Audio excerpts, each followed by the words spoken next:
हाँ जी, तो क्या श्रवण कर चुके हैं आप लोग? मोहजीत राजा और उसका कुटुंब सबके सब क्या है? मोहजीत, मोह को जीत लिया।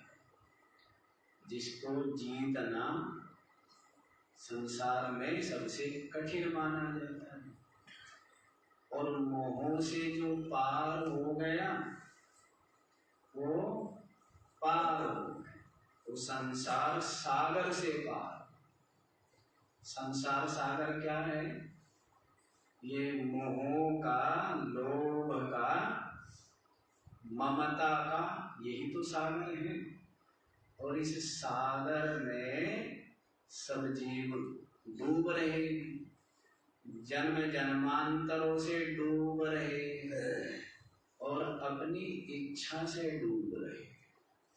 हाँ, ये बात अलग है, पाते सब क्लेश। क्या पाते हैं? इस मोह माया के सागर में डूबकर सबको क्लेश ही प्राप्त हो रहा है, लेकिन विवेक जगता नहीं है। तो कैसे संसार या मोह का सागर सूखे? तो सत्संग करें तो विवेक जगे और ये मोह का सागर सूख जाता है, तो जीवन सरल हो जाता है, संसार सरल हो जाता है, और उसको जीवन मुक्त कहते हैं। जीव अपनी वास्तविकता से परिचित हो जाता है। अध्यात्म का नाम उदास रहना नहीं है, निराश हो जाना नहीं है। अध्यात्म का नाम है वास्तविकता से परिचित हो जाना। और जो सच्चाई से परिचित हो जाता है तो वो निर्भय हो जाता है, वो सदैव आनंद से भरा रहता है, वो सदैव चिंता रहित निश्चिंत रहता है। तो अध्यात्म तो वास्तव में मनुष्य शरीर पा करके सबको ही जानना चाहिए, अपनी वास्तविकता से परिचित होना चाहिए। अब लोग अध्यात्म का मतलब समझते हैं क्या?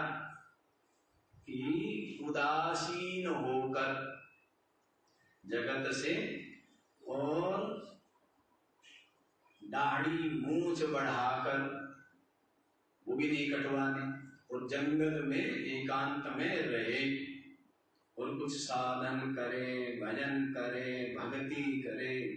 तो लोग क्या समझते हैं? वो अध्यात्म। अध्यात्म है विवेक का होना, अध्यात्म है सच्चाई को समझ जाना, अध्यात्म है जो अविनाशी तत्व है उसको समझ लेना, अनुभव करने।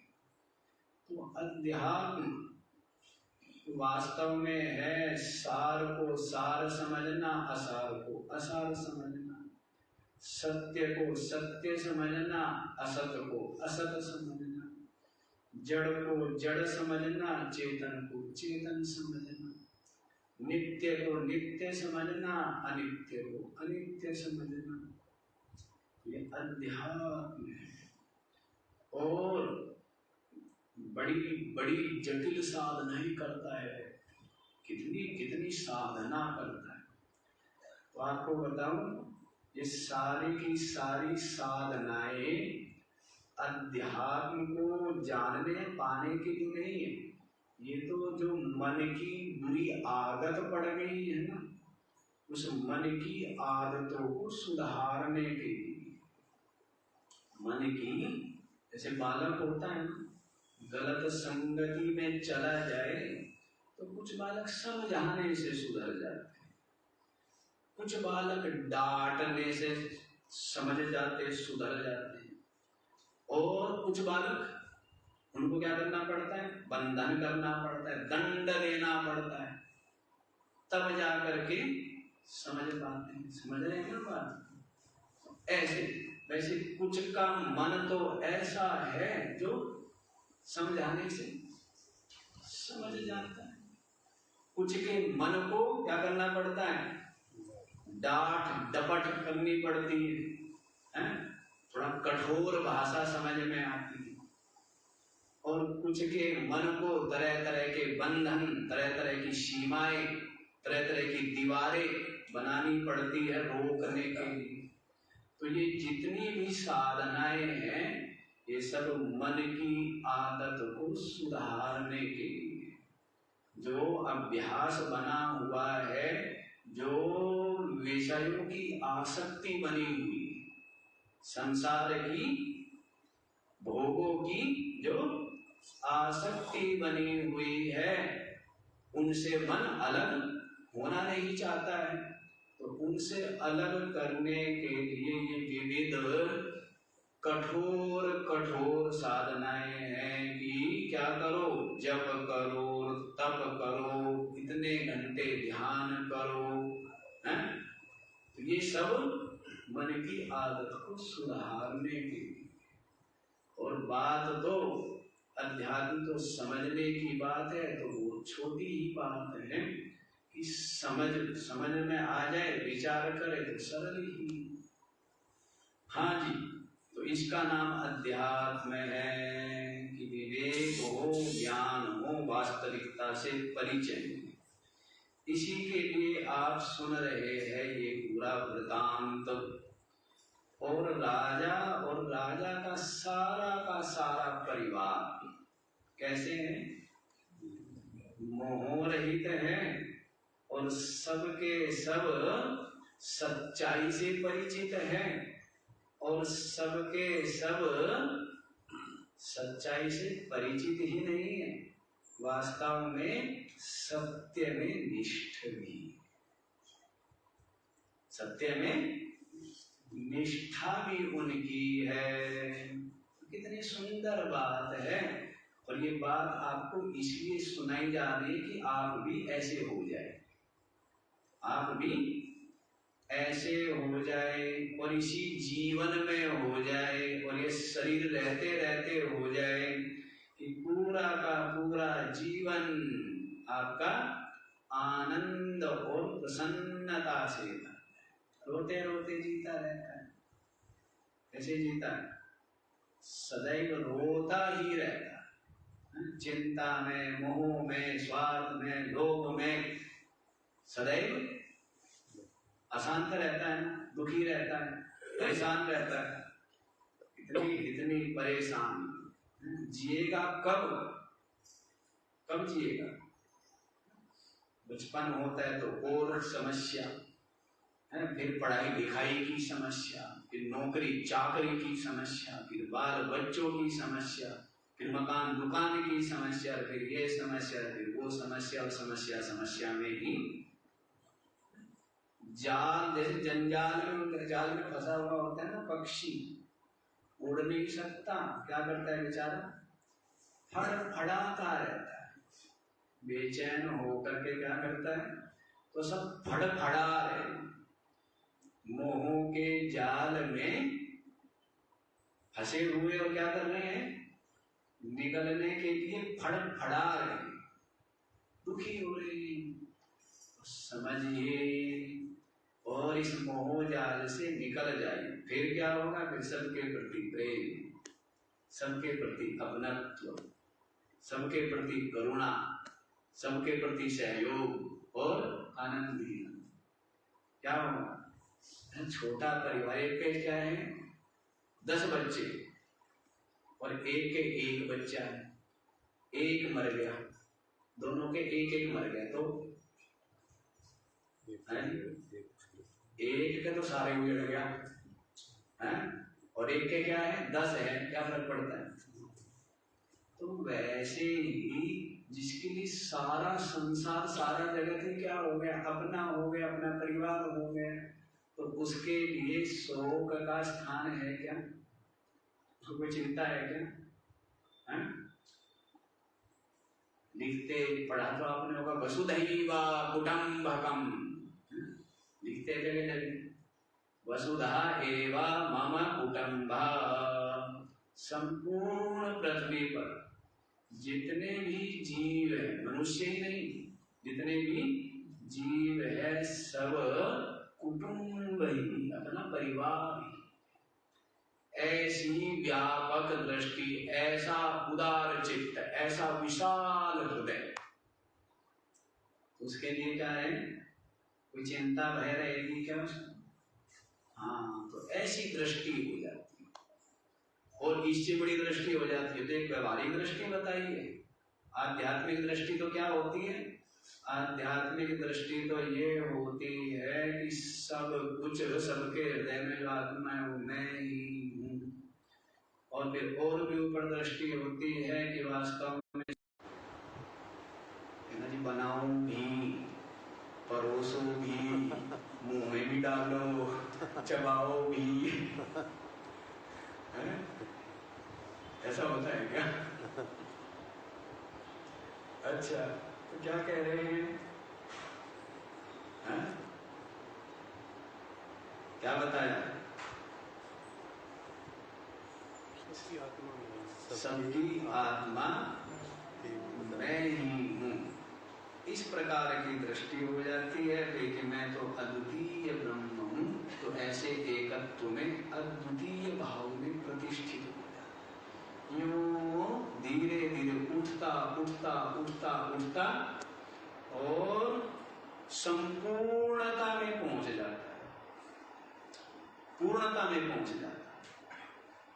समझ आई बात? तो उठना चाहिए, लेकिन आप क्या होते जाते हैं, गिरते गिरते गिरते गिरते संकुचित होते चले जाते हैं, जैसे स्वार्थ में डूबता है ना। ये कहा है परिवार के हित के लिए अपने हित को छोड़ देना चाहिए। समझ आया? फिर कहते हैं कुटुंब के या जाति के हित के लिए अपने परिवार के हित को छोड़ देना चाहिए। आजकल उल्टा चलता है सब कुछ, वो आपको पता है। फिर कहा है अपने गांव के हित के लिए अपने जाति के हित का, स्वार्थ का परित्याग कर देना चाहिए। फिर कहा है अपने राज्य के हित के लिए अपने गांव के हित का परित्याग कर देना चाहिए। फिर कहा है अपने देश के लिए अपने राज्य के हित का परित्याग कर देना चाहिए। फिर कहा गया है कि संपूर्ण विश्व के लिए अपने देश के हित का परित्याग कर देना चाहिए और अपनी आत्मा ब्रह्म परमात्मा की प्राप्ति के लिए संपूर्ण विश्व के हित का परित्याग कर देना चाहिए। समझ आई बात? नहीं समझ आई? ये है व्यापक दृष्टि, छोटे से बड़ा होना, छोटे से बड़ा होना। लेकिन व्यक्ति क्या हो गए, पहले अपने देश के विषय में सोचे, अब देश के विषय में नहीं सोचना, अपने राज्य के विषय में ही सोचना। अब वो भी नहीं, केवल अपने गांव के विषय में सोचना, गांव के भी नहीं, केवल अपनी जाति के विषय में सोचना। फिर अपनी जाति के लिए भी नहीं, केवल अपने कुटुंब के विषय में सोचना। अब उसके लिए भी नहीं, केवल अपने परिवार के लिए सोचना। अब परिवार के भी नहीं, केवल अपने लिए सोचना। ये स्वार्थ की संकीर्णता की पराकाष्ठा है। इससे बड़ी पशुता कुछ नहीं है। आज तो जीवन मनुष्य का क्या होगा, पशु तुल्य ही होते हैं। बहुत से लोग आप समझेंगे निर्मोही कहते हैं, है ना? जो बाहर के लोग हैं, जिनके न माता है, ना पिता है, ना भाई, ना बहन, ना पति, ना पत्नी, जो इस प्रकार का जीवन जीते हैं, नाम में नहीं लेता हूं, बाहरी विदेशी जिनको बोलेंगे आप लोग, तो कई लोग, एक दो बार लोगों ने हमारे से कहा कि महाराज वो देखो कितने निर्मोही होते हैं। वो निर्मोही नहीं है, वो निर्मोह नहीं है, वे सेल्फिश है, स्वार्थी। और स्वार्थ की पराकाष्ठा। उनको मतलब केवल क्या है, वे मन के इंद्रियों के गुलाम हैं। केवल अपने विषय में सोचना, तो पशु हुआ ना। जो परिवार के विषय में सोचता है, देश के विषय में सोचता है, वो क्या है? उसको सहनशील बनना पड़ता है, उसको त्यागी बनना पड़ता है, उसको निस्वार्थी बनना पड़ता है। तो वो क्या हो रहा है? वो व्यापकता की ऊर्जा। हाँ, सब कुछ करके, सबके लिए करके, और आशा न रखना, उनमें राग न रखना, उनमें मोह न रखना, वो अलग बात है। तो मोह न रखने का मतलब ये नहीं है कि घर वाला भूखा मरे तो मरे, मेरे को मोह नहीं है ना। बच्चे भूखे मरे तो मरे, मोह नहीं है ना मेरे को। इसका मतलब ये है क्या? इसका मतलब ये है कि अपना जो जो कर्तव्य है यथावत उनको करते हुए किसी से आशा ना करे, कुछ अपेक्षा ना रखे, कुछ उनसे चाह ना हो, राग न हो, वास्तविकता को जाने कि जो संयोग हुआ है वो वियोग उसका अवश्य हुआ। यहीं पर संयोग और यहीं पर वियोग, ये वास्तविकता है। जिसका जन्म उसकी मृत्यु।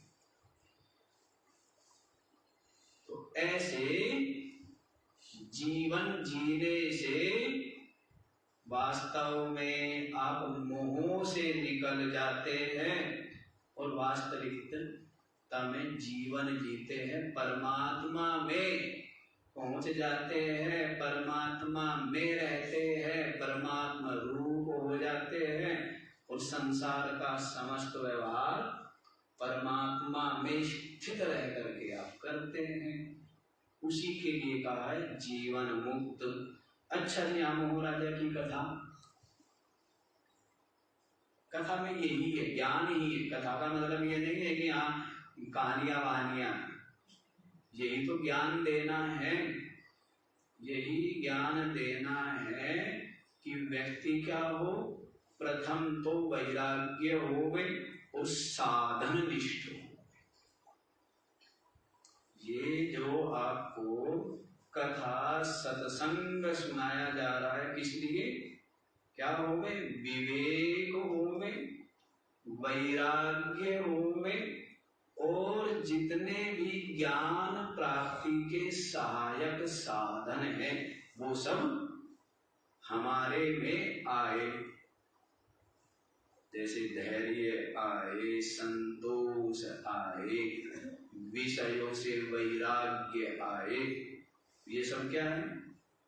ये सब साधन है। ये सब साधन है और इन साधनों के द्वारा ही परमात्मा की तत्व चिंतन होगा। क्या होगा? अब विषयों का राग है तो चिंतन किसका होगा? विषयों का होगा ना। जिसका राग है चिंतन किसका होगा? चिंतन उसी का होगा। अब जब राग नहीं रहा तो चिंतन किसका होगा? आत्मा का चिंतन होगा। और जिसका चिंतन होगा प्राप्त भी तो वही होगा ना। धन का चिंतन कर रहा है, क्यों कर रहा है? क्योंकि धन पाना चाहता है। तो चिंतन करता है और फिर उसके लिए यत्न करता है और फिर धन की प्राप्ति होती है। वैसे ही जो चिंतन, जिसको परमात्मा को पाना है, चिंतन किसका करेगा? परमात्मा चिंतन करेगा ना। तो परमात्मा चिंतन करना चाहिए, नहीं करना चाहिए? सत्संग सुन रहे हो, इतने समय से सत्संगी हो, समय निकाल के आते हो, मनुष्य शरीर आपको प्राप्त हुआ है, इतना भाव भक्ति श्रद्धा आपके अंदर है, तो अब यदि परमात्मा प्राप्ति के लिए यत्न नहीं करोगे तो फिर कब करोगे? ये जीवन किस लिए मिला है? लक्ष्य होना चाहिए, निश्चय होना चाहिए। निश्चय, यदि निश्चय नहीं किया तो जीवन यूं ही बीत गया। क्या कहा है उसके लिए? कि महाति विनष्टि। केनोपनिषद में आया है कि यदि मनुष्य शरीर पा करके तत्व प्राप्ति नहीं की तो घोर क्या बताया, यदि मनुष्य शरीर पा कर, श्रोता भी बहुत अच्छे हैं ना कि महाराज, जैसे खेत होता है ना आजकल, बढ़िया बढ़िया आजकल खेत बहाने के वो चल पड़े, क्या बोलते उपकरण, तो आगे आगे बहता है और पीछे पीछे क्या होता जाता है। हाँ, तो वैसे ही है कि साथ साथ सुनते जाते हैं और साथ साथ भूलते जाते हैं, ऐसा तो ऐसा नहीं होना चाहिए। क्या कह रहे हैं, अरे यही तो संपत्ति है, यही तो असली पूंजी है, इससे यही तो असली धन है। तो धन क्या है, यही धन है जो आपके लोक परलोक का साथी है और जो आपके हृदय को आनंद से भरने वाला है और जो आपको बंधन से मुक्त करने वाला है, जन्म जन्मांतरों के जो जाल जंजाल में फंसा हुआ है उससे मुक्त करने वाला है। तो इसको, इसके प्रति बहुत गंभीर होना चाहिए। तो ध्यान से सुना करो और इसको अपने हृदय में ठहराओ। और जगह ही नहीं जी, क्या बोलते हैं उसको, हाउसफुल, क्या हो रखा है, ओवरलोडेड है। पहले ही के महाराज वो जो कंप्यूटर है वो क्या हो गया, हैंग हो गया, हैंग। क्यों, क्योंकि क्या हो गया उसमें, ओवरलोड हो गया। तो वैसे ही आपका कंप्यूटर क्या है, हाँ, ओवरलोड हो रखा है ना, इतनी इतनी चीजें, चिंता चिंतन पता नहीं क्या। तो कहते हैं यह चेद अवेदित अत सत्यमस्ति, यदि इस शरीर को पा करके अवेदित परमात्मानम, परमात्मा को जान लिया तो ठीक है। न चेद यह अवेदित, और यदि नहीं जाना तो महती विनष्टि, महान विनाश। थोड़ा सा कुछ एक घड़ा टूट जाता है ना तो क्या कहते, सत्यानाश कर दिया, और पूरा का पूरा मनुष्य जीवन बीत गया, परमात्मा प्राप्ति नहीं हुई, वो तो कोई फर्क नहीं पड़ता। सत्यानाश ही सत्यानाश है। पता नहीं कैसे ये मनुष्य शरीर मिल गया, पता नहीं कैसे। इस जीव के कहते जन्म जन्मांतरों के पुण्य उदय, तब क्या मिला है, मनुष्य शरीर। और कौन सा श्वास अंतिम हो पता है क्या, पता है, तो व्यक्ति बड़ा निश्चिंत है। आप कहोगे महाराज आप भी तो बड़े निश्चिंत हो, आप बड़े निश्चिंत हो, यदि आपके जितना निश्चिंत तो हम है भी नहीं। हम निश्चिंत इसलिए है, एक तो बताया ना, तो जो काम करके बैठा हो वो क्या रहेगा, और एक जिसका काम पड़ा हुआ हो, उसको निश्चिंत होना चाहिए क्या। हाँ, तो जिसने पहले काम कर लिया, पहले परिश्रम कर लिया, मेहनत कर ली, काम हो गया, तब क्या रहेगा वो। और एक जो काम करने से पहले निश्चिंत हो गए तो फिर क्या होगा, तो रोना ही पड़ेगा ना, फिर क्या करना पड़ेगा, रोना पड़ेगा। इधर देखिए, तो वैसे ही है भाई, काम करने से पहले, जैसे कल बताया था ना कि राम काज कीने बिना कहाँ विश्राम, उससे पहले विश्राम नहीं होना चाहिए। काम कर लो फिर क्या है, फिर विश्राम ही विश्राम है। जैसे संत कबीर की वाणी है ना, बहुत दिन मैंने जपा कहा राम ही राम, अब मेरा राम मुझको भजे मैं करूं। बहुत दिन मैंने भजा, बहुत दिन हो गए भज दिया, कहा राम अब मेरा राम बहुत दिन कर लिया, अब मेरा राम मुझको भजे मैं करूं आराम। लेकिन उससे पहले क्या, पहले जिसने कर लिया तभी ना, तो पहले कर लो, थोड़ा सा परिश्रम पुरुषार्थ करो और मन की आदत को बदलो। मुख्य तो बात यह है, मरना तेरी आदत ने कोई बदलेगा हरिजन। इस मन की आदत को बदलना, मन में जो निश्चय बने बैठे हैं, निश्चय किए हुए हैं, उल्टे निश्चय किए हुए। कैसे निश्चय किए हुए? उल्टे निश्चय किए हुए हैं। क्या निश्चय किए हुए हैं? कि ये संसार सुख रूप है। क्या निश्चय किए हुए? संसार, संसार के विषय, ये सब क्या है? सुख देने वाले हैं। इनके द्वारा मुझे शांति की प्राप्ति होगी, ये सब निश्चय किए हुए हैं ना बुद्धि में, उल्टे निश्चय किए हुए। तो ये सब उल्टे जो निश्चय है, इनको उखाड़ के फेंकना पड़ेगा और सही निश्चय करना पड़ेगा। सही बात को पहले समझना पड़ेगा और फिर निश्चय करना पड़ेगा। जो पहले लिखा हुआ है वो सारा मिटाना पड़ेगा। चित्त के ऊपर जो लिखा हुआ है वो क्या करना पड़ेगा? कि संसार, संसार के विषय सुख रूप है,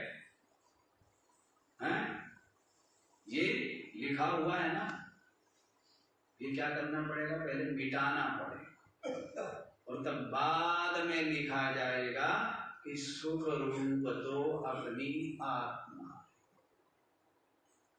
क्या लिखा जाएगा? सुख रूप अपनी आत्मा। तो इसलिए मनुष्य शरीर पाकर के यदि नहीं जाना परमात्मा को तो महान विनाश हो गया। समझ रहे हो नहीं समझ रहे हो?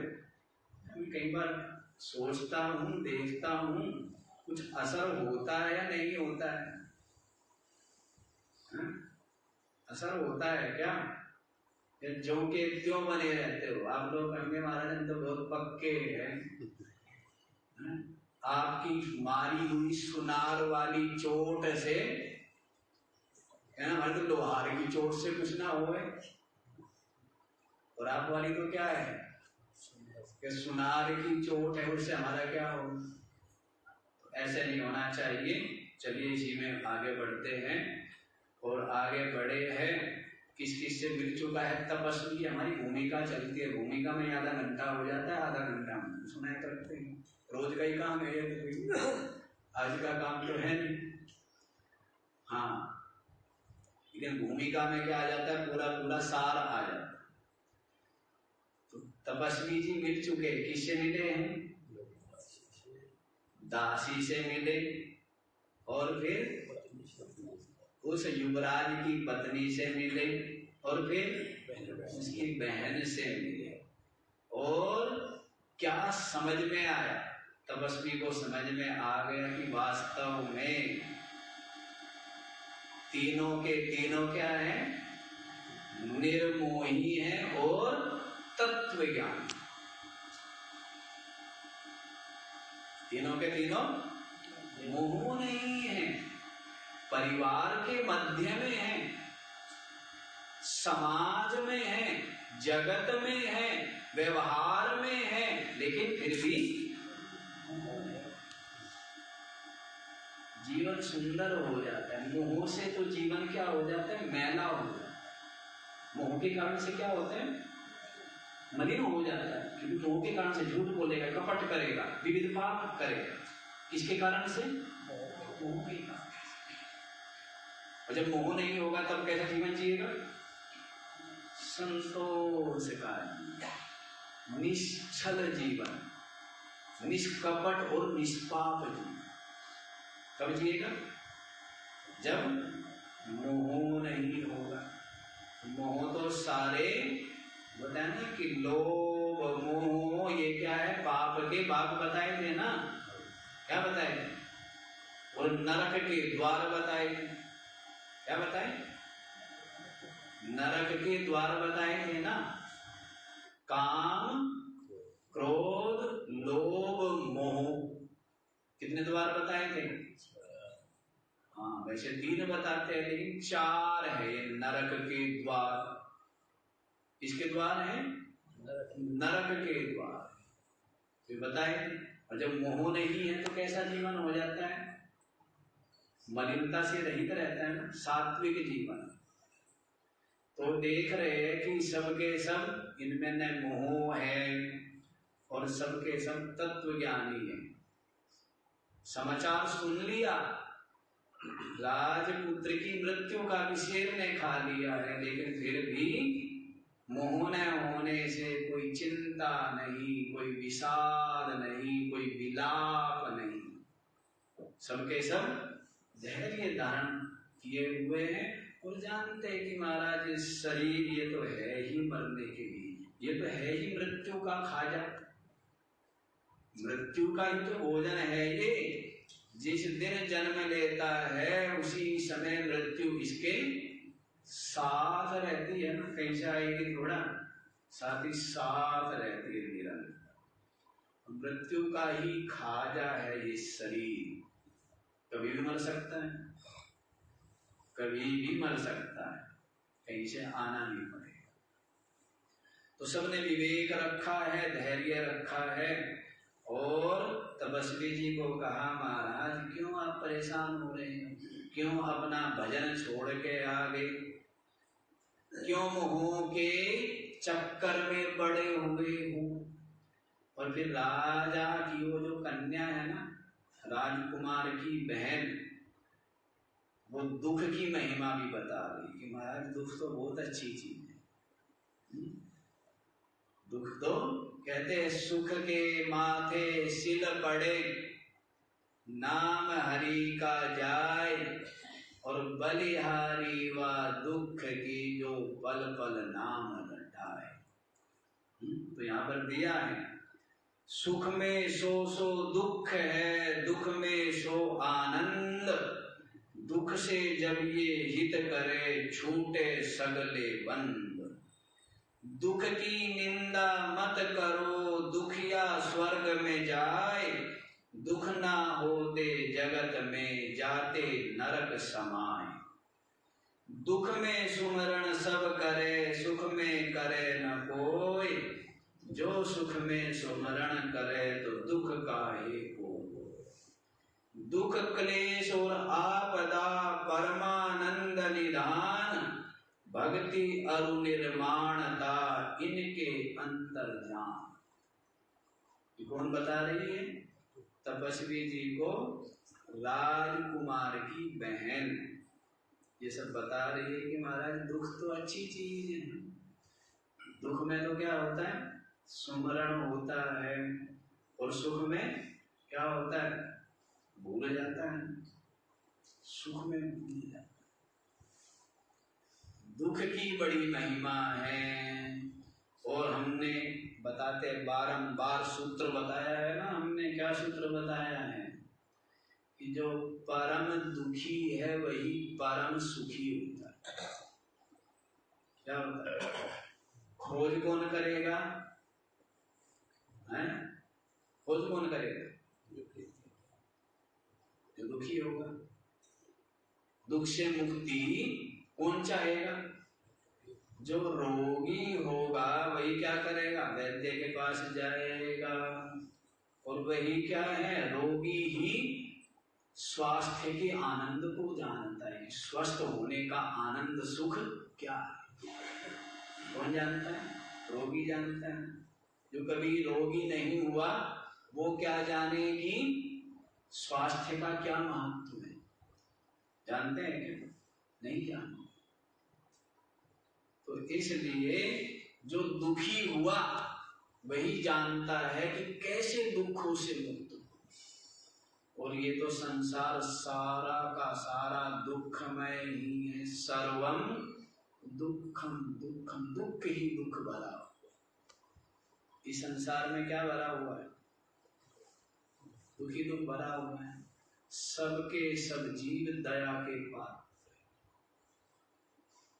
सबके सब जीव दया के पात्र है, और सबके सब जीव क्या चाहते हैं?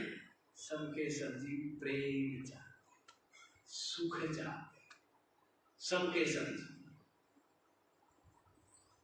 समझ आ रहा है? क्या चाहते हैं? प्रेम चाहते हैं, सुख चाहते हैं ना, सम्मान चाहते हैं, सबके सब जीव। इसीलिए किसी भी जीव को कष्ट नहीं देना चाहिए, किसी भी जीव।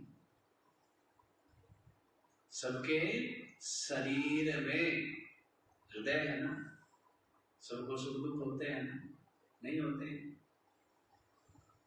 हमारे तो जीवों को भी परिवार का सदस्य मानते हैं ना, उनसे प्रेम करना, उनकी सुविधा असुविधा का ध्यान रखना है। लेकिन अब तो व्यक्ति पता नहीं कौन सी दृष्टि अपना ली कि बिल्कुल स्वार्थ में कुछ भी नहीं देगा, अड़ोस पड़ोस में भी नहीं देगा। अड़ोस पड़ोस में तो क्या देखे, घर में भी नहीं देगा, तो कोई फर्क नहीं पड़ता, बस मेरा ठीक होना चाहिए। बाकी कौन रोगी है, दुखी है, इसको क्या असुविधा है, क्या तकलीफ हो रही, इन बातों से कोई संबंध, कोई संबंध। तो ऐसी बिल्कुल स्थूल बुद्धि हो गई, बिल्कुल पशु बुद्धि हो गई है। तो संस्कारों के बिना, सज्जनों के, वृद्धों के संग के बिना तो ऐसा ही है, ऐसी बुद्धि हो जाती। तो दुख की बड़ी महिमा है कि दुख से, दुख मुक्ति के लिए, परमात्म प्राप्ति के लिए आगे बढ़ता है। जीवन में दुख हो तो तभी वैराग्य होता है, अन्यथा वैराग्य और दुखी दुख है संसार। संसार में क्या है? संसार में तो दुख ही दुख भरा पड़ा है, नहीं दिखता क्या? यदि थोड़ा सा भी विवेक होना, थोड़ा सा भी विचार दृष्टि होना, तो वैराग्य हो जाए। सारे संसार में देख लीजिए क्या है, दुख दुख, नानक दुखिया सब संसार, सुखिया सोई जो नाम आधार। सारा संसार क्या है? इसलिए किसी को दुख मत दो। सुख नहीं दे सकते, कोई बात नहीं, कम से कम वो पहले ही दुखी है बेचारा, उसके जीवन में दुखों की कमी है क्या? आपके जीवन में दुखों की कमी है? देखो, किसी के जीवन में थोड़ा सा भी सुख है, थोड़ी सी भी निश्चिंतता है, थोड़ी सी भी प्रसन्नता है, वो किसके कारण से है? सत्संग या भक्ति के कारण से। बस भगवान के प्रति, गुरु के प्रति, या तो भक्ति के कारण से या फिर सत्संग के कारण से, बाकी और किसी कारण से कोई प्रसन्न रह सकता है क्या? क्योंकि जिसके पास जितना धन है उसको उतना ही क्या लगता है? कम। जितना बड़ा पद है उतना ही क्या लगता है? कम। जितनी संपत्ति है उतना ही क्या लगता है? कम। सब असंतुष्ट है ना? थोड़ा सा भी कोई संतुष्ट है ना, थोड़ा सा भी प्रसन्न है, थोड़ा सा भी निश्चिंत है, थोड़ा सा भी सुखी है, किसके कारण से? परिवार के कारण से, धन के कारण से, पद के कारण से, शरीर के कारण से, वस्तुओं के कारण से नहीं। किसके कारण से? आप स्वयं जानते हो किसके कारण से? सत्संग, सद्गुण, विवेक या भक्ति। बाकी तो आपके जीवन में क्या है? बाकी क्या है? निराशा, उदासी, असंतुष्टि, अप्रसन्नता, यही है ना? यही भरा पड़ा है। जिसके जीवन में सत्संग नहीं, जिसके जीवन में भक्ति विश्वास नहीं, उसका जीवन आप देख लीजिए। ऐसे लोग ही कहा जाते हैं, बोलते डिप्रेशन। और जिसके जीवन में सत्संग है, भक्ति है, डिप्रेशन हो सकता है? डिप्रेशन नहीं हो सकता। सकारात्मकता बनी रहती है, आशा बनी रहती है, विश्वास होता है। विश्वास होता है वैसे नहीं तो संसार में तो दुख ही दुख दिख रहा, दुख ही दुख दिख रहा। तो राजकन्या कहती है महाराज दुख तो अच्छी चीज है, दुख से तो भजन होता है, भगवान की याद आती है और उससे भगवान की प्राप्ति होती है, इसलिए आप शोक मत करो।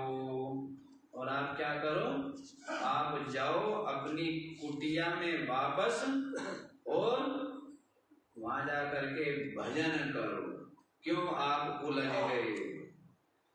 फिर उसने बड़ी संतोष की महिमा सुनाई है, राजकन्या ने संतोष की बड़ी महिमा सुनाई, त्याग की बड़ी महिमा सुनाई, दृष्टांत सुनाए।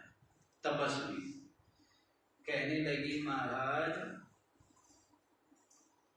गंगा स्नान का पर्व था और गंगा स्नान के पर्व पर दूर दूर से लोग गंगा स्नान के लिए और दान पुण्य करने के लिए आए हुए थे और बड़ी गर्मी थी। ज्येष्ठ मास गंगा दशहरा, गंगा दशहरे पर आते हैं ना आप लोग, कुछ लोग, तो गंगा दशहरा कब पड़ता है, ज्येष्ठ मास, बड़ी प्रचंड गर्मी, सूर्य बड़ा तपता है।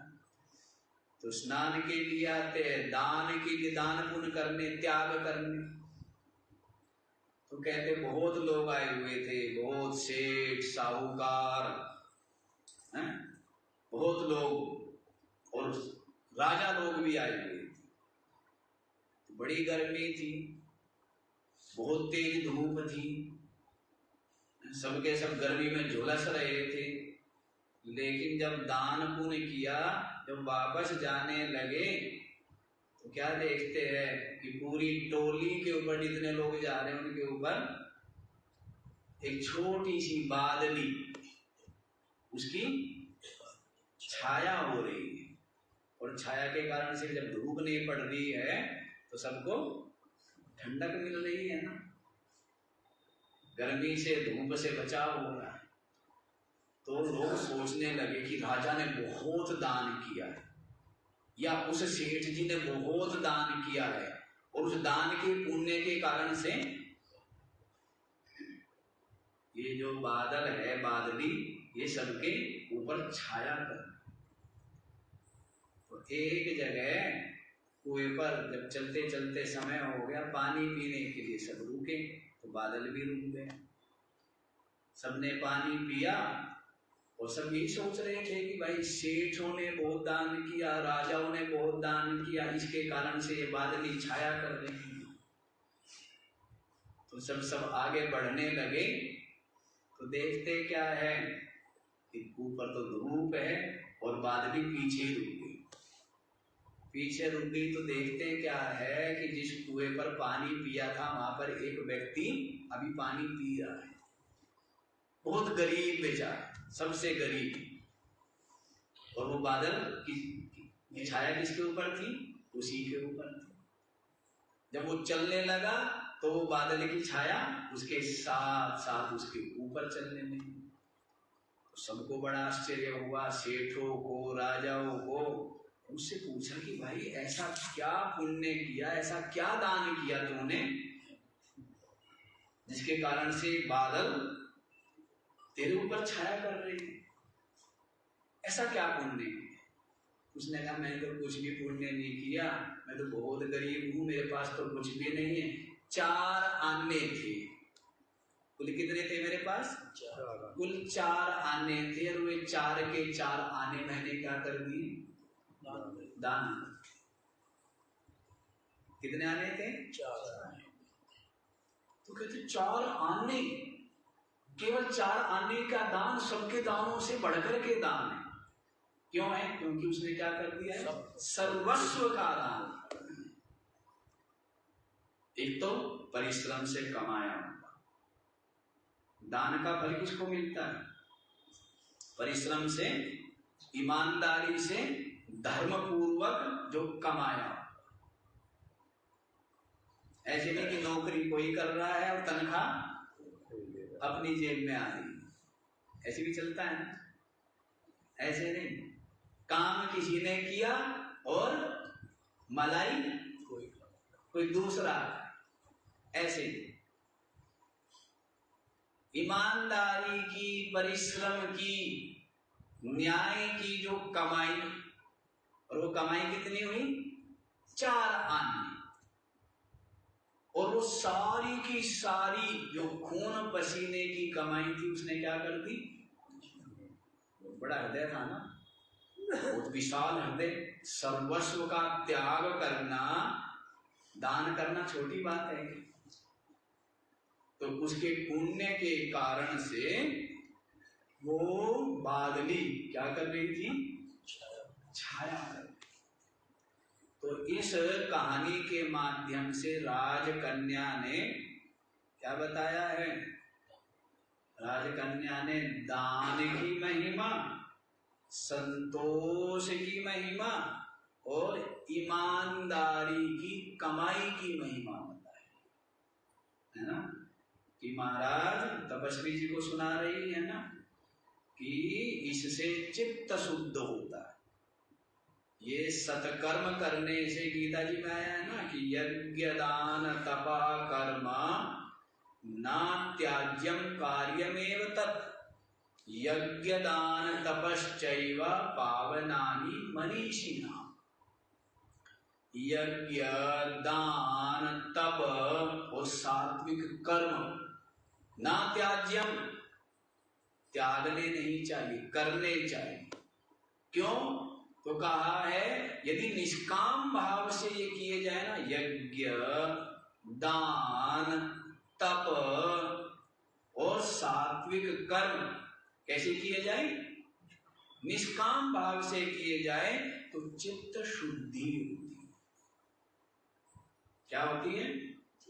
और चित्त की शुद्धि बहुत बड़ी प्राप्ति है, बहुत बड़ा लाभ। चित्त निर्मल हो जाना, चित्त के सारे मैल दूर हो जाना, ये क्या है? बहुत बड़ी सिद्धि, बहुत बड़ी प्राप्ति। बारंबार बताया है, चित्त की निर्मलता का संपादन हो जाए, निश्चल हो गया चित्त, निष्कपट हो गया है ना, कि निर्मल मन जन सो मोहि पावा, मोहि कपट छल छिद्र न भावा। कपट, छल, छिद्र, दोष मोहि न भावा। निर्मल मन जन कैसा होना चाहिए? निर्मल मन। मन कैसा हो? निर्मल। अब किसी का मन निर्मल है तो उसका सुख, उसका स्वाद किसको मिलता है? और किसी के चित्त में इस ईर्ष्या है, द्वेष है, दुर्भाव है, तो उससे वही तो जलता है। कौन जलता है? वही जलता है। तो अपने चित्त को क्या बनाए? निर्मल। निर्मल, बहुत सुंदर और बहुत प्रसन्नता युक्त जीवन जीना चाहिए।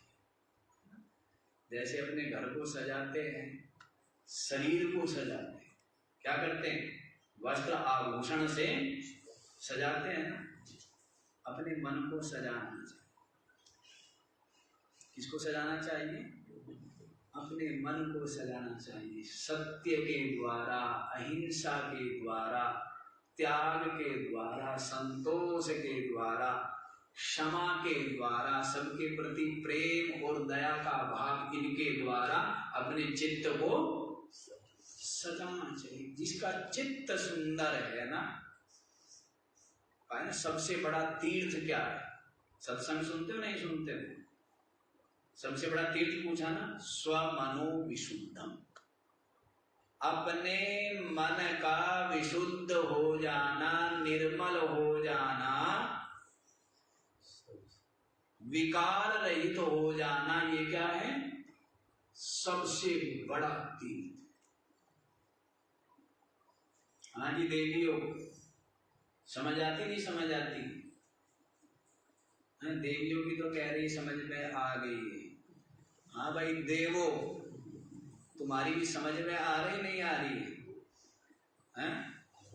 क्या बताया है? सबसे बड़ा तीर्थ क्या है? अपना मन निर्मल हो जाए, किसी के प्रति द्वेष, ईर्ष्या, छल, कपट का भाव ना हो। बहुत बड़ा लाभ है। और चित्त की मलिनता से ही ये जीव क्या है? इसकी अधोगति होती है। इसके कारण से होती है चित्त की मलिनता के कारण द्वेष, दुर्भाव रखता है। तो चित्त की मलिनता के कारण से क्या होती है? अधोगति। कुत्ता, बिल्ली, घोड़ा, गधा, इन योनियों में इसको जाना पड़ता है। तो अपने चित्त को निर्मल बनाओ, अपने चित्त को सुंदर बनाओ, अपने चित्त को छल छिद्र से रहित बनाओ। निश्छल, निश्छल, निष्कपट। आनंद ही आनंद है ना। कपट भाव होता है तो डरना पड़ता है ना। असम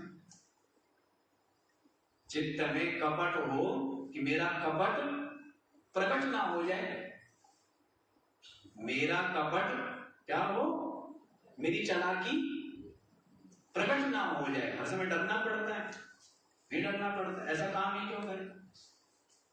ऐसा काम क्यों करे कि डरना पड़े? ऐसा काम क्यों करे कि भयभीत घबराहट में जीना पड़े? ऐसा काम नहीं करना चाहिए। तो निश्चल, निष्कपट जीवन जी, अपने को ही शांति रहती है। अपने मन को विशुद्ध कर लेना, निर्मल बना लेना, ये परम तीर्थ है, परम तीर्थ। और फिर रही परमात्मा प्राप्ति की बात, तो परमात्मा तो इसके घट में है। सतगुरु तो तेरे घट में बैठा, तू ही भटकता बाहर फिरे। क्या बोलते हैं? सतगुरु तो तेरे घट में बैठा, तू ही भटकता बाहर फिरे। सतगुरु है, जो साहिब है, जो मालिक है, जो परमात्मा है, वो कहाँ बैठा है? लेकिन दिखता नहीं है। शीशा टंगा हुआ है, उसके सामने हम खड़े हो गए हैं, लेकिन फिर भी हमारा चेहरा उसमें नहीं दिख रहा। क्यों नहीं दिख रहा है?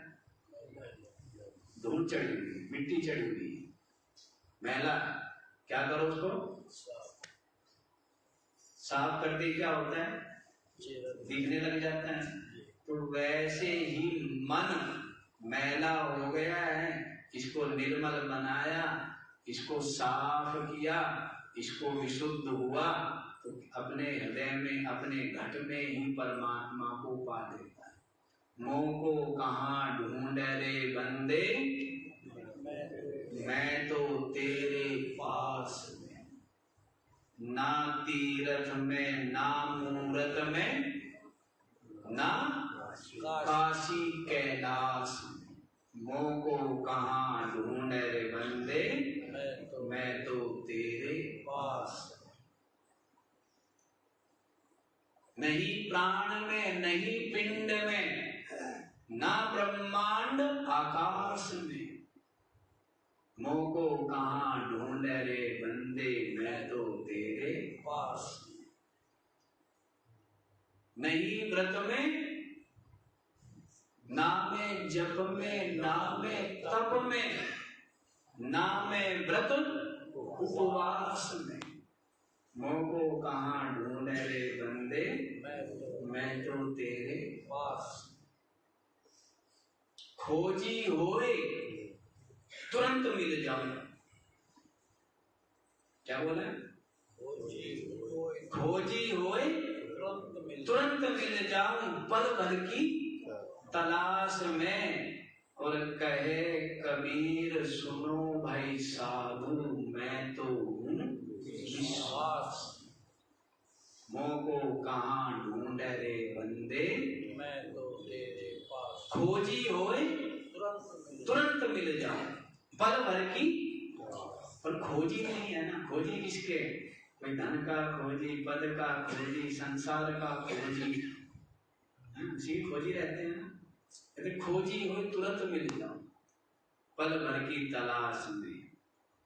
और कहे कबीर सुनो भाई साधो, मैं तो हूँ विश्वास में। गुरु के वचन में विश्वास करे तो अपने घट में ही जगदीश को दर्शन करे। अपने तेरे घट ही में जगदीश, तेरे घट ही में बोले तेरा राम, मंदिर में सुंदर काहे को फिरे। डॉक्टर साहब सुनाते हैं, तेरे घट ही में बोले तेरा राम, मंदिर में सुंदर काहे को फिरे। ये तो तन मंदिर है ना, इस शरीर रूपी मंदिर में और इस हृदय रूपी गर्भगृह, इसमें क्या विराजमान है, चेतन परमात्मा विराजमान है। तो उसका दर्शन कौन कर सकता है, जिसका चित्त निर्मल हो गए, विशुद्ध हो गए। तो इस प्रकार से साधन के साधन बताए जा रहे हैं कि संतोष साधन होवे, त्याग साधन होवे, संयम साधन होवे, तप साधन होवे, विचार साधन होवे। तो इनके द्वारा आगे बढ़ते बढ़ते बढ़ते बढ़ते पहुंच जाता है। तो इस प्रकार से मिल लिया है। और आगे अब तपस्वी क्या देखता है, इनको तीनों को तो दुख हुआ नहीं, लेकिन किसको दुख होगा है? माता को तो दुख जरूर होगा, है ना। जिसने क्या किया, कहते 9 मास तक अपने पेट में रखा और उसके पश्चात उस असमर्थ को पाला पोसा, कितनी ममता के साथ, कितने प्यार के साथ में। तो उसको तो अवश्य दुख होगा। तो ऐसा सोच करके अब तपस्वी किसके पास गया है, राजकुमार की माँ के पास गए और जाकर के क्या कहने लगा जी, तो देखिए माता तुमको विपत अति, सुत खायो मृगराज, हमने भोजन ना किया तिस मृतक के काज।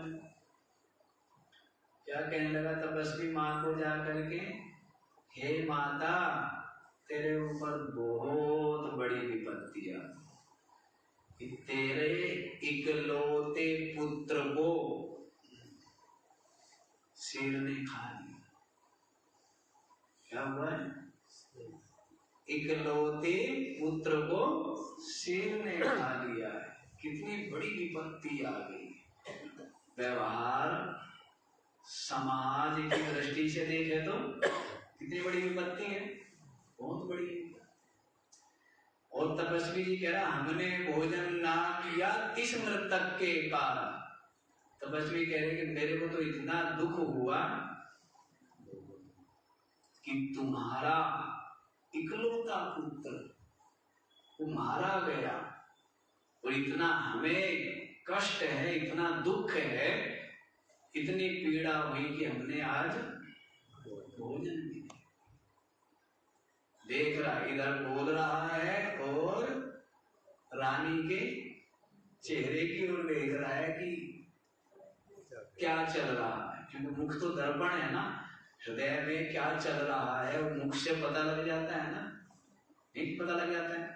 क्रोध है, उदासी है, निराशा है, प्रसन्नता है, ईर्ष्या है, द्वेष है, सब कहाँ दिखते हैं, ये दिखते हैं, दिखते हैं। तो इधर तपस्वी बोल रहा है, साथ ही साथ माता का मुख देख रहा है।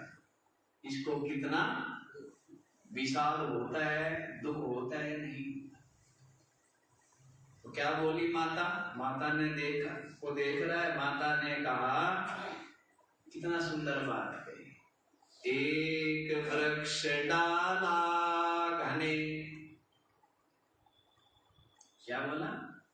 एक वृक्ष डाला घने, पक्षी बैठे आए, पोह फाटी पीली भई, उड़ उड़ चौदिस जाए। एक वृक्ष, अनेक शाखाएं, और उन शाखाओं पर संध्या में क्या होते हैं, दूर दूर से पक्षी आकर के विश्राम करते। घर है ना, वृक्ष जो है ना, कितने जीवों का घर है। और पहले तो लोग भी वृक्षों के नीचे रहते थे।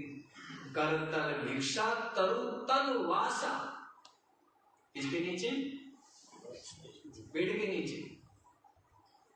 और ऐसे कितने बढ़िया घर जो छाया भी देते हैं और फल भी देते हैं, लकड़ी भी देते हैं, और इतने जीवों का निवास भी है, घर भी है। और ऐसे वृक्षों को क्या करते जा रहे हैं? मैं कहता हूं कि व्यक्ति को हर वर्ष एक पेड़ तो लगाना चाहिए, हर साल क्या करना चाहिए, और उसको पालना भी चाहिए। लगाने का मतलब ये नहीं कि लगा के छोड़ दिया, पालना चाहिए। सबका जीवन ऑक्सीजन वृक्षों से ही है ना, वृक्षों से ही। एक वृक्ष लगाना चाहिए। वृक्ष काट, यदि कहीं मजबूरी में कि आपने काटा भी है ना, 2 लगाओ, 2 को पालो। सारी धरती को गंजा कर दिया पेड़ काट काट कर, वृक्ष लगाने चाहिए।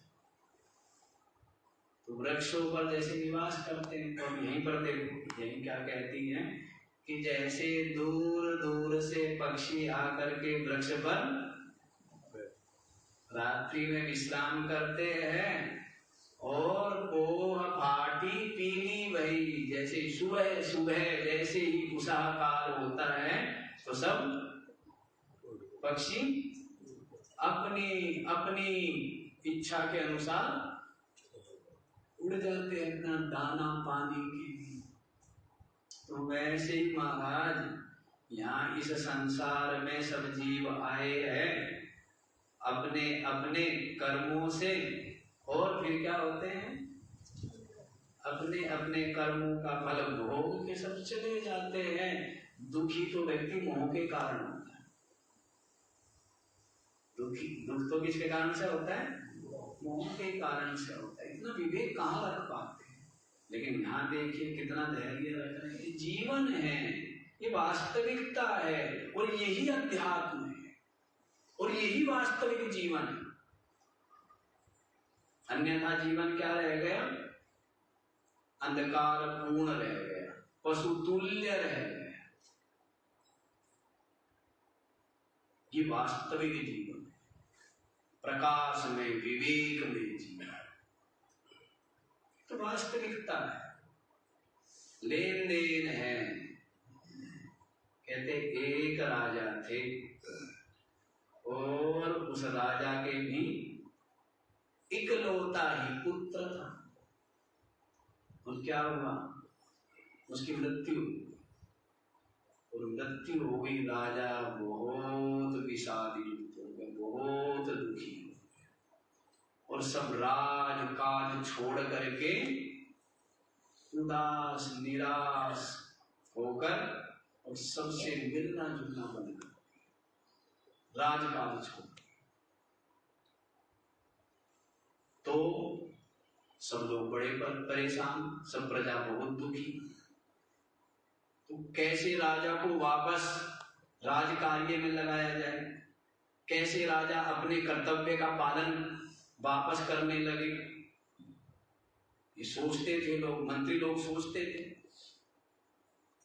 तो एक बुढ़िया महिला थी, उसने कहा मैं राजा को वापस राज कार्य में नियुक्त कर सकती, प्रेरित कर सकती। तो मंत्रियों ने कहा ठीक है, आप अपना प्रयास कीजिए।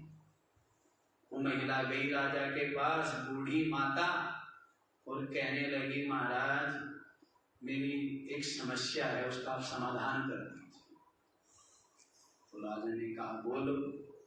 उसने कहा महाराज मेरी एक सहेली है और वो मेरी सहेली को बाहर कहीं जाना था और वो अपने आभूषण, अपना धन, अपना सोना चांदी मेरे पास रख करके चली गई सुरक्षित।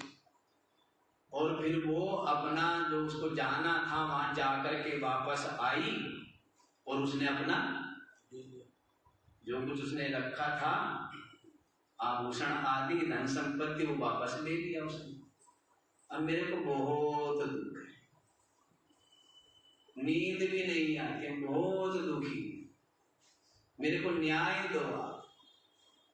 तो राजा कहने लगा इसमें दुख की बात क्या है, इसमें दुखी होने वाली बात क्या है, उसका था और उसने वापस ले लिया, इसमें दुखी होने वाली बात क्या है। तो बूढ़ी माता भी कहने लगी महाराज ये आपका पुत्र जिस भगवान ने आपको दिया था उसने वापस ले लिया। ये तो युक्ति है ना समझाने के लिए, जिसने दिया था उसने वापस ले लिया, तो इसमें उदास या विषाद युक्ति या दुखी होने वाली बात क्या है महाराज। न तो आपके साथ आया था, न आपके साथ जाता, न आपका दुख भोग सकता, न आपका रोग वो भोग सकता था, खुद ही भोगना पड़ता है। किस बात में आपका था, ये तो यहीं पर मिलते हैं, यहीं बिछुड़ते हैं, ये तो सबका सब लेन देन है, सबका सब कर्मों का भोग है। राजा की समझ में आ गई बात, तो राजा राजकार्य में लग। ऐसे भगवान महात्मा बुद्ध के जीवन की भी कहानी आती है कि एक बुढ़िया थी, उसका भी इकलौता पुत्र मर गया। अब वो एकमात्र सहारा था बुढ़िया का, और कोई था भी नहीं। बुढ़िया बहुत दुखी है बेचारी, अकेला बच्चा जिसका मर जाए, कोई सहारा ही ना, बहुत दुखी, बहुत दुखी। उसका दुख लोगों पे भी नहीं देखा जा रहा था, गांव वाले भी बहुत दुखी थे। तो किसी ने कहा कि संत आए हुए है ना, अब कोई भी समस्या हो किसके सर पे लाके पटकते हैं लोग, किसके सर पे, गांव में कौन आए हुए हैं, संत आए। और संत के पास भी हर समस्या का समाधान होता है, क्योंकि धैर्य होता है ना, विवेक होता है ना, तो इसलिए हर समस्या का समाधान होता है, सबको धैर्य दे देते, हिम्मत दे देते। तो गई और अपने बालक का सब उनके चरणों में रख दिया। उनका महाराज मैं कुछ नहीं जानती, इसको जीवित करो, यही मेरा एकमात्र सहारा है, इसको जीवित करो, मुझे कुछ नहीं पता। महात्मा बुद्ध ने कहा जीवित करना कौन सी बड़ी बात है, अभी कर देता हूं, अभी कर दे तो ये कोई बड़ी बात है, कोई बड़ा काम है। पर ऐसा कर, तू ऐसे घर में जा और राख मांग के ला, थोड़ी सी राख चाहिए मंत्र पढ़ने के लिए। राख जानते होंगे, कहने तो खूब कर रखे आप लोगों ने, चुटकी बहुती ये तो ली होगी ना कहीं ना कहीं। तो कि राख लेके आ किसी घर से, पर उस घर से राख लेके आना जिसके घर में कभी कोई भी ना मरा, जिसके घर में कोई ना मरा हो, उस घर की राख होनी चाहिए। बुढ़िया को लगा भी ले आती हूँ, कौन सी बड़ी बात। तो बुढ़िया ने दरवाजा खटखटाया, कहा भाई थोड़ी सी राख चाहिए। नो माता जी, नो माता जी। फिर याद आया कि उन्होंने क्या कहा था, बुद्ध ने क्या कहा था कि जिसके घर में कोई, पूछा कि तुम्हारे घर में कोई मरा तो नहीं। उसने कहा नहीं, कुछ समय पहले जो मेरे दादाजी है उनकी शरीर शांत हो गया था, वो मर गए। अच्छा, फिर ये दूसरे घर में गए, राख चाहिए, उन्होंने कहा ले लो माता, जितनी इच्छा हो तो ले लीजिए। अच्छा, कोई मरा तो नहीं? कहने मेरा तो पति मर गया। ऐसे पूरे गांव में घूमी और एक भी घर उसको ऐसा नहीं मिला जिसके मरा ना। बेचारी उदास हो करके वापस आई, महात्मा बुद्ध के चरणों में प्रणाम किया। महात्मा बुद्ध कहने लगे, माता जी राख लेकर के नहीं आई? पूरे गांव में राख नहीं मिली क्या? हमारे राख तो बहुत है, पर सबके घर में कोई ना कोई मरा। महात्मा बुद्ध कहने लगे, यही तो जीवन की नियति है, जो जन्म लेता है उसकी मृत्यु तो अवश्य भावी। इसमें शोक मनाने वाली बात क्या है? तत्र का परिदेवना। भगवान श्री कृष्ण अर्जुन को कह रहे, अर्जुन कहते मर जाएंगे, जिनके बिना मैं रह नहीं सकता हूँ, जिन्होंने मेरे को इतना प्यार किया है, इतना दुलार किया है, मेरे अपने हैं, इनके बिना कैसे जीवित रह पाऊंगा मैं? तो श्री कृष्ण क्या कहने लगे, तस्मादा परिहार्यर्थे ना त्वं शोचितुमर्हसि। भाई ये तो अपरिहार्य सत्य है, अकाट्य है, इसको तो बदला नहीं जा सकता। जो जन्मा है उसकी तो मृत्यु अवश्यम भावी है। हम लोग कहते हैं कि धर धर दे सभी ने त्यागी, क्या अवतार क्या करता। शरीर तो जिसने भी धारण किया है उसका छूटता ही है। अज्ञानी का छूटता है तो अज्ञानी के परिवार वाले भी रोते और अज्ञानी भी रोता है, और समझदार का छूटता है, वो जानता है कि शरीर तो एक खोल है, एक कवर है, एक मकान है। जैसे सर्प से केचुली अलग हो जाती है, उसको कोई दुख होता है क्या? है? वैसी शरीर है, अलग हो गया। आत्मा तो कपड़ा का है ना, इसको क्या बोला है गीता जी, कपड़ा का। वासांसि जीर्णानि यथा विहाय, जीर्णानि वासांसि यथा विहाय। पुराने वस्त्रों को जैसे फटे पुराने कपड़ा हो क्या करते हो, फेंक देते हो ना। नवानि गृह्णाति अपराणि नवानि गृह्णाति, फिर क्या करते हैं, नए नए कपड़े पहनते। आजकल के लोग तो शायद नए कपड़े पहनने का महत्व जानते भी नहीं होंगे। छोटे छोटे बालक नए नए कपड़े पहन के इतराते, छोटे छोटे बालक, मेरा बिल्कुल क्या कोरा है, कोरा है। थोड़ी चीज होती है ना तो उसकी स्वाद, उसकी महिमा, उसका आनंद। अब चीजें ज्यादा होने से ना जीवन में प्रसन्नता नहीं रहती है क्या? और चीज थोड़ी थोड़ी चीजें होना तो क्या आती है, प्रसन्नता रहती है। गरीब जो है वो छोटी छोटी चीज पाके सुखी हो लेता है, और अमीर के यहाँ बड़ी बड़ी क्या वो गाड़ी आ गई है 2 करोड़ की, फिर वो उसके की आ गई, कोई फर्क पड़ता है? वो अगला कहीं टेंशन में, अरे वहां वो जहाज डूब गया भाई, अरे वो वहां वो डील जो है वो कैंसिल हो गई, उसको कोई सुख ही नहीं मिल पाता, आनंद ही नहीं ले पाता है वो। और गरीब जो है वो छोटी छोटी चीजों का आनंद ले देता है, और आनंद ही देना चाहिए। पर विवेक हो तो आनंद लेगा ना, संतोष हो तो आनंद लेगा, तो ही आनंद लेगा ना। तो कोई नहीं मिला है, कोई भी ऐसा नहीं मिला जिसके घर में कोई ना मरा हो। ये तो अवश्यम अपरिहार्य सत्य है। वस्त्र है शरीर, और इस शरीर में रहने वाला जो शरीरी आत्मा है वो अविनाशी। वो क्या है, उसका विनाश होता है क्या? वो मरता है क्या? वो नहीं मरता। और इस रहस्य को, ये क्या है, क्या है रहस्य? पता है इस बात का?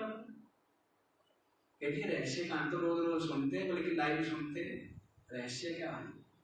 ये विद्या रहस्य, ये पता होना चाहिए। ये तो आपका सौभाग्य कहो, संतों की करुणा कहो, महिमा कहो, आपको सुलभ हो रहा है। सत्य कहता हूं, इससे ज्यादा रहस्य की बात, सार की बात, मूल्यवान बात कुछ भी नहीं। यही तो है ज्ञान, ब्रह्म ज्ञान, अमृत कथा। अन्यथा तो क्या, वही लोक और परलोक, बस क्या चलता है, लोक और परलोक। लोक में कर लो और स्वर्ग आदि परलोक को प्राप्त कर लो, यही चलता है ना। आत्मा परमात्मा का ज्ञान, जड़ चेतन का ज्ञान, शरीर शरीरी का ज्ञान, ये क्या है, रहस्य। जीव ब्रह्म का ज्ञान रहस्य। ये विद्या गुरु किसी किसी उत्तम कोटि के साधक को देते थे। आपने शुरू में भी सुना ना, इस विद्या को राजा को ये विद्या कितने दिनों में दी, 36 वर्ष तपस्या कराई। उसके पश्चात बताया कि ये जो स्थूल शरीर है ये तो नहीं है, ये जो सूक्ष्म शरीर है ये भी तो नहीं है, ये जो कारण शरीर है ये भी तो नहीं है, तू चेतन है, तू आत्मा है, तू साक्षी है, तू सच्चिदानंद नित्य मुक्त ब्रह्म है। ये जो ज्ञान है ये सबसे रहस्य का ज्ञान। 36 वर्ष, 12 वर्ष पहले तपस्या कराई, क्या करो, 12 वर्ष तक सेवा करो, तप करो, 12 वर्ष तक साधना करो। 12 वर्ष हुए, उसके पश्चात फिर क्या बोले, परीक्षा नहीं की, अभी फिर 12 वर्ष तक तपस्या करो, पूरा सहन शक्ति आ जाए, धैर्य आ जाए, रजोगुण समाप्त हो जाए, राग द्वेष गलित हो जाए, संसार की विषय वस्तुओं की जो राग तृष्णा है वो गलित हो जाए। उसके बाद भी उपदेश नहीं किया, फिर क्या बोले, अभी कमी रह गई है, क्या करो, 12 वर्ष और तपस्या, तप करो, सेवा करो, साधना करो, संयम रखो। कितने वर्ष तक, तो कुल हो गए 36 वर्ष। उसके पश्चात ये रहस्य की बात बताया। क्या बताया, ये जो जड़ शरीर है ये तू नहीं है, तू चेतन है, तू दृश्य नहीं, तू साक्षी है, तू आत्मा है, तू अनात्मा नहीं है, तू ब्रह्म है, सच्चिदानंद है, नित्य मुक्त है। ये जो ज्ञान है, आज क्या हो गया, सुलभ हो गया। आज क्या है, पर जो चीज सुलभ हो जाती है ना, उसका मूल्य समझता है। तो भोला बाबा की छंदावली में आता है, वेदांत की चर्चा है अमृत गुप्त यह चिरकाल से, भोला लुटाई जा रही बाजार में कुछ साल से। नर भाग्यशाली पान करते स्नान भी है कर रहे, और अपने चित्त के मलिनता को क्या कर रहे हैं, धो धो करके साफ कर रहे हैं, जो भाग्यशाली लोग हैं। तो ऐसी गुप्त विद्या रहस्य की बात आप लोग सुन रहे हैं, तो क्या करना चाहिए, एक तो पहले मोह लोभ स्वार्थ आसक्ति को छोड़ो, अपने मन को निर्मल बनाओ, और उसके पश्चात फिर इस तत्व ज्ञान को प्राप्त करके क्या हो जाओ, मुक्त हो जाओ। तो ये बात सुना दी ना उसने। राजकुमार की माता ने बताया महाराज यही मिले, और जैसे पक्षी आके बैठ जाते उड़ जाते हैं, तो आप क्यों शोक करते हो? माँ कह रही ये ज्ञान की महिमा। ये किसकी महिमा है? इकलौता पुत्र मर गया लेकिन धैर्य बना, ज्ञान की महिमा है। बाकी महिमा आप लोग कल श्रवण करना। समय हो गया, 20-25 मिनट हम ज्यादा ले लेते हैं, ये आदत खराब पड़ जाती है, क्योंकि हम सोचते हैं कि समय पर ही करें, पर ये भी सोचते हैं कि भर डाले, आपको छिका डाले ज्यादा से ज्यादा। तो इसलिए तो आज नहीं, बाकी